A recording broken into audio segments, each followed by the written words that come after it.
Elmar Ranch in Waukesha, Wisconsin. Johnson Creek High School, 130 in the whole high school. They were called the Blue Jays. I made every effort to join the Air Force out of Sacramento at Mather Field.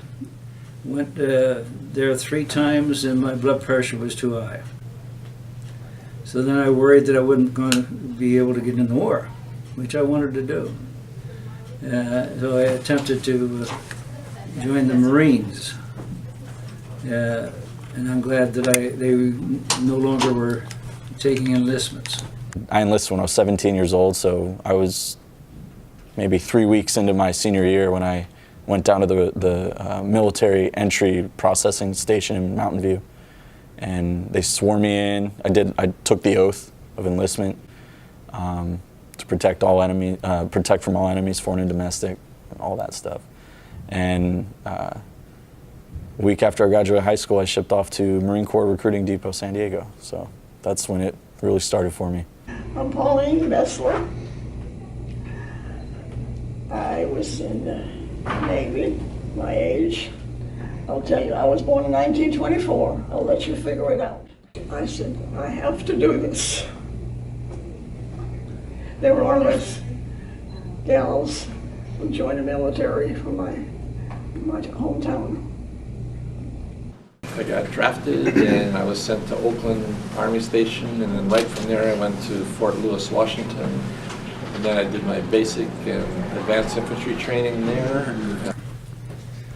In the Marines, I would have gone to the South Pacific, and that is not a choice place to be, for me, with the high temperature and high humidity and the difficulties of island hopping. So the draft was the means by which I was able to join the Army. It was better than the infantry position, you know, for me, because I ended up with a headquarters position, so I knew what was happening, you know. And in Vietnam, there's no like front line, you know. It's like guerrilla warfare. It's kind of like every day was 9/11 for me, you know. And some places got hit a lot, and then they wouldn't, and then when they blew stuff up, I would go there, so I knew there was trouble there. So I knew what I was getting into all the time, because I would go to the main, what they call talk, and look at the map, and the intelligence would put up for me, and so I knew what I would go into. That's why I carried all the guns with me, and bandoliers. That picture I showed you was like Pancho Villa. So if I went down, I knew I had to protect myself. I was prepped, you know. Somebody was going down if I was going down. I wasn't going alone. My MOS, our job is to run a beach landing zone. If there's an amphibious assault, we run the beach and make sure everything goes to its certain area. Flights were hospital flights. We would, the wounded veterans from Europe would be flown into Washington, and then we would pick them up there. And usually we had a nurse on board, because some of them were pretty bad. And we were taking them to the hospitals closest to their homes. So I was like a stewardess on the plane, and we did have nurses to take care of it. And sometimes there were no nurses because they were not bedridden. There's a story there that I tell to people because it's very personal and it's detailed. We were approaching the Danube River and going through rolling countryside. It was springtime, month of April, and we got stopped. And you couldn't see where the column went because it went around a curve, disappeared, and we were just stationary for the longest time. It was a crossroad that intersected right where our tank was. And all of a sudden, over the crest of that mountain was a command car, a German command car, heading right for us. We're looking at that thing. Here's a whole column of tanks. and this guy is coming right at us. And this German non-com that was driving the car, there was an officer in there, there was a civilian in a woolen suit with a felt hat, and that non-com stopped the car, pulled on the emergency brake, and then the officer with his shiny uniform and all went running across the field. And here's all these 50 caliber machine guns, 30 caliber machine guns, rifles and all, aiming in that direction. Why would he do such a crazy thing? And everybody pointed at him and blew his head off. The other two survived. And the civilian was carrying a briefcase. Well, then the column moved on, and here we see prisoners that were being force-marched. And they were being freed by our column, and so they took advantage of that freedom to chase down the guards and beat them with their own rifle and take off their boots because they had none. And then when we went further, we ran into this concentration camp. That story is most meaningful, and it shows you how crazy war is. To Germany to bring food, and this was my first flight overseas.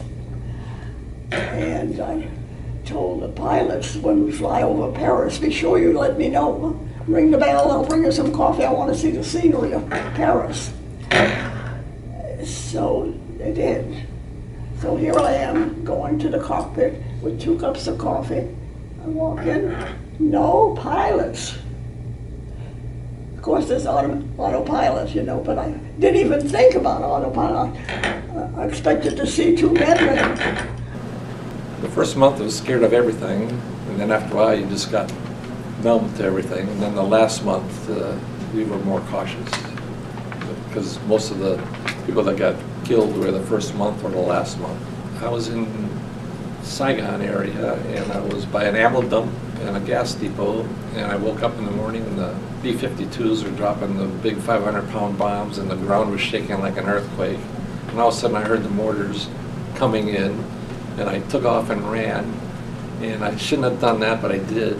And as I got out the door, or the tent, I saw the flash of the mortar going off, you know, and, oh my gosh, they're too high, it should stay low. So I dove into a culvert, you know, and then 3 more mortars came in, and I could hear my heart in the culvert, you know. Then I waited and it was over. And when I got out, I went to walk back, and there was all this gravel and everything. It was sharp as, when I went over there, I didn't feel it. When I went back, I could hardly walk back to my tent. But I was safe.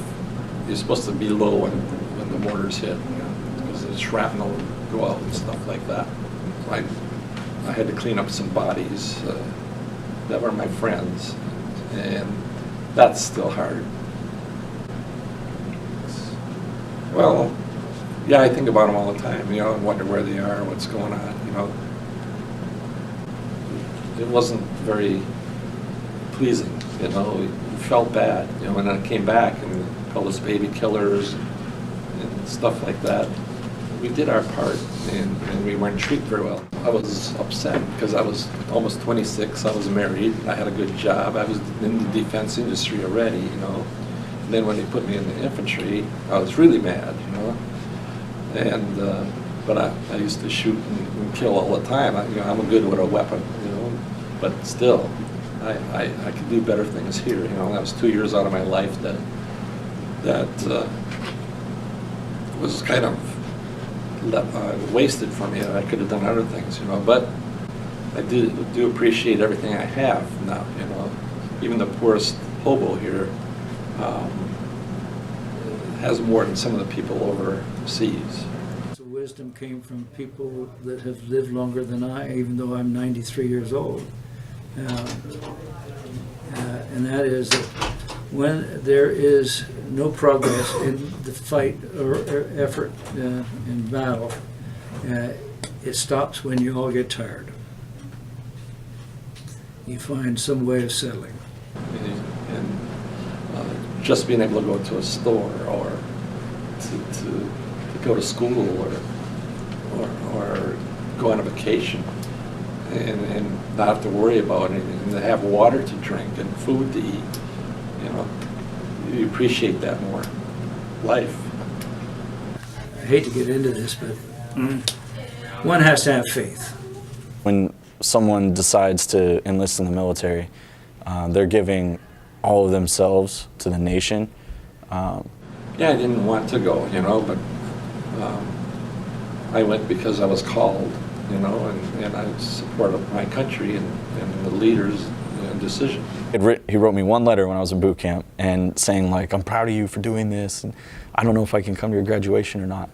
So when we marched out onto the parade deck, which is this big, open, rectangular concrete pad, that's where all the graduations are. Like the entire battalion marches out there. It's like 500 people, and they're all about to become U.S. Marines, And I remember marching out, and the bleachers at the end, I saw my dad standing in the back bleacher in his Army uniform, and he was taking pictures.